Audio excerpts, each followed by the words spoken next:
waiting for Channel 3. Yeah, we were waiting for, we can get down there upstairs. Sure, patient.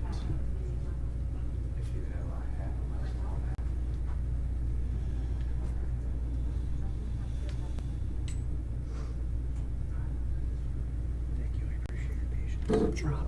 We're not in a hurry. Yeah.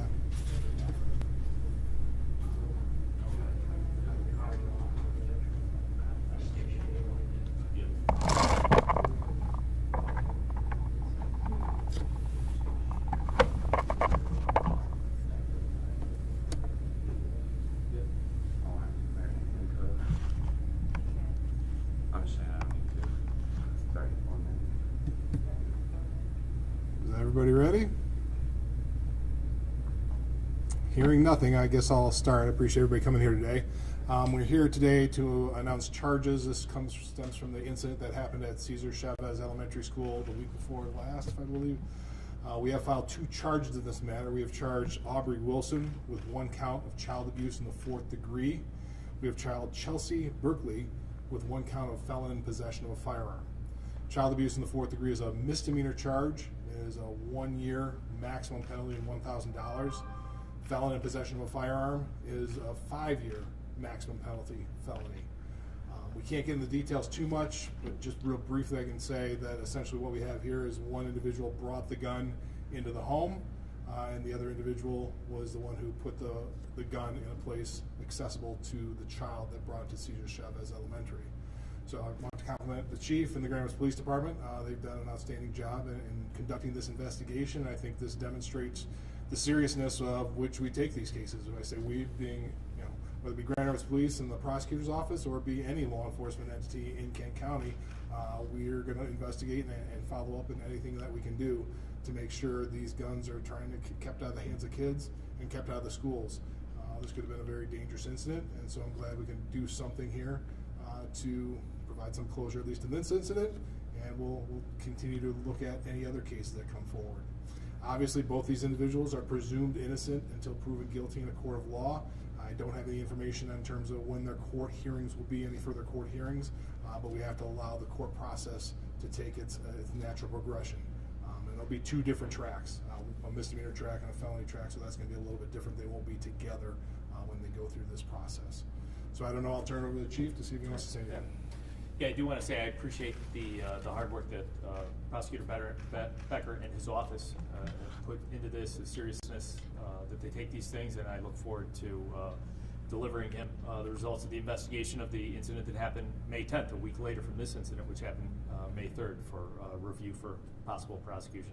I do want to thank GRPS, not only GRPS Security for the work that they did on this, but the culture that GRPS has created that allowed 2 young children to have the comfort to come forward to adults and alert those adults in the school system to this dangerous situation, averting what was a very alarming situation, averting what could have been a tragedy, especially in the second case. I also especially want to thank the detectives who, each one of these is a very difficult thing to put together. There's multiple interviews, there's forensic work to be done, there's research on the gun. This case actually still remains open because in investigating this case, we've determined that this firearm was also stolen. So we have expanded our investigation to dig into that further, and we're looking for potentially further charges on this. So great job by the detectives in this case, and a team effort all around in the city to provide safety for our children. So appreciate it.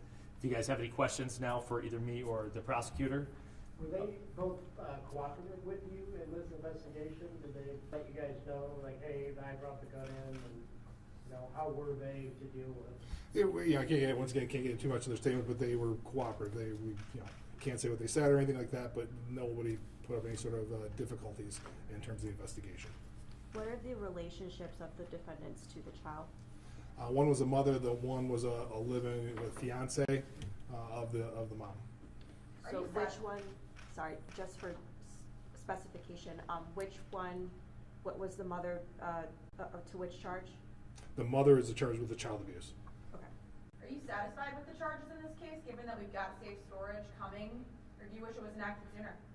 No, it's safe storage. I mean, I think the biggest thing for safe storage is it provides clarity. I mean, I think the safe storage, we wouldn't have been able to charge much more than we have right now. It still probably would have been a misdemeanor charge under the new safe storage legislation. But just like in the past where we had you place a kid in a vehicle in a dangerous situation, we have that's a separate charge from the child abuse. This just provides more clarity, I think, for everybody, whether it be law enforcement in terms of what charges we can file, and for, quite frankly, the public to know what behavior is tolerated and not tolerated. Chief, can you just give us, is there any connection between this case and the Stocking Elementary case? Is there anything, at least in your mind?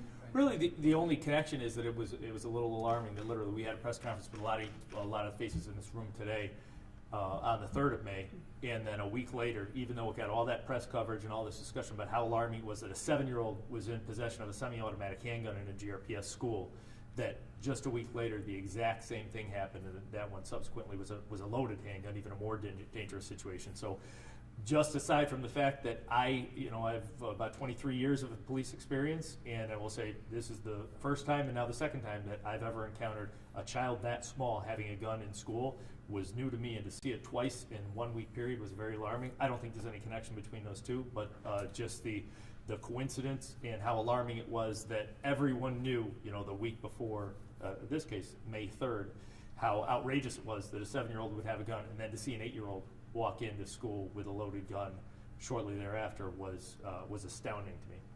Do you think it's important that the parents be held responsible? I mean, as you just said, that kids are becoming younger and younger getting their hands on these guns. Yeah, absolutely. I think it sends a message that parents will be held accountable. We're talking about victims here, the 7-year-old victim and an 8-year-old victim, especially in the case of an 8-year-old. That was a semi-automatic handgun that was fully loaded with a round in the chamber. So if that gun was manipulated, even through the bag, it could have gone off and killed a child. And the result of that is the result of decisions an adult made. So holding those parents accountable, letting parents know that they have a responsibility. If you are going to possess a gun, in this case it wasn't even a legally possessed gun, but if you're going to possess a gun, you have to be a responsible gun owner. So I think it is very important to hold parents accountable. I think, just if I could add, it goes beyond parents. I mean, this is any adult that has access to a firearm that's going to put them in a situation where kids have access to it. So it's not, we can't just focus on parents. I think we need to focus on anybody who has a gun and they may have kids in their house, just visiting even. That's the message I think we want to set. It covers all adults. And just so I'm understanding correctly, are all the charges misdemeanor charges, or have there been a felony charge? No, the felon possession is a felony charge. It's So a 5-year. so one of these people, one of these adults with a stolen gun was a felon, also in possession? There's a felon possession. That's what the charge is, a felon in possession of a firearm. Correct. And Prosecutor Becker, you mentioned that the felony charges, you mentioned that the gun was placed in a position where it was accessible to the child. Does that mean it was placed like in the backpack, or was? Nope, I can't get into the facts that much. That's just it just gives a place where a child has access to it, and I'll leave it at that. Can you state the ages of the two defendants and where they are from? Boy, I don't have the ages right off the top of my head, so sorry. Have they been arraigned? As far as I know, they have not. But I could be wrong. They don't. We don't get involved in arraignments. So. Are you considering juvenile charges for any of these? Nope. We can't, under Michigan law, a juvenile is presumed incompetent under 10 years of age. So both these kids are under 10 years of age, so there's no way we can even file charges if for some reason we wanted to. And we're not looking, like as the chief said, this is more adult decisions, and kids are going to do stupid things, and especially when they're this age. So there's no charges for them. Do you know? Chief, I guess to that point, did you speak to the children? Do you get a sense of their intent? Did they just see something shiny and want to bring it to school? We didn't. In either case, did we think that there was any threat? That there was any? I mean, kids. I was at one point in time, I was a 7 and 8-year-old boy, and I'll tell you, if I had access to a firearm, I would have been interested in it. I would have been interested to hold it, to see it. And as a gun owner myself, and having young kids, one of the most important things to do is, as soon as they were of age that they could possibly hold a gun, I brought the gun out and I safely discussed the gun with them, and take away that mystique from it. But I think it was just kids being kids and interested. No, there was no criminal intent at all. Do you think that they were trying to show it off at school, What do you think the correlation The- was, instead of, just taking it out and looking at it at Right, home? and we may never know the mindset. Some of that may come out in the criminal proceedings, but we probably won't ever know the true mindset of the 7 or 8 year old. But as I said, I am confident there was no criminal intent at all. Do you know if the child is still in their mother's custody? I do not know. Again, do you know where they are from? Are they a resident of Grand Rapids, or which city? Obviously, they reside in Grand Rapids, that's why we have, but in terms of where they're originally, I don't know that. Okay. Can you give us any kind of update on the investigation into the Stockton Elementary case? You said that there might be charges there. One, can you give us an update on that? And two, have you traced back that firearm? Is that legally owned? So I can't get into the details of that at this time, other than it is very much an ongoing investigation. I spoke to the detective, one of our top detectives is investigating it. Very sharp guy, and he's assured me that we'll have this wrapped up soon and forwarded to the prosecutor for review.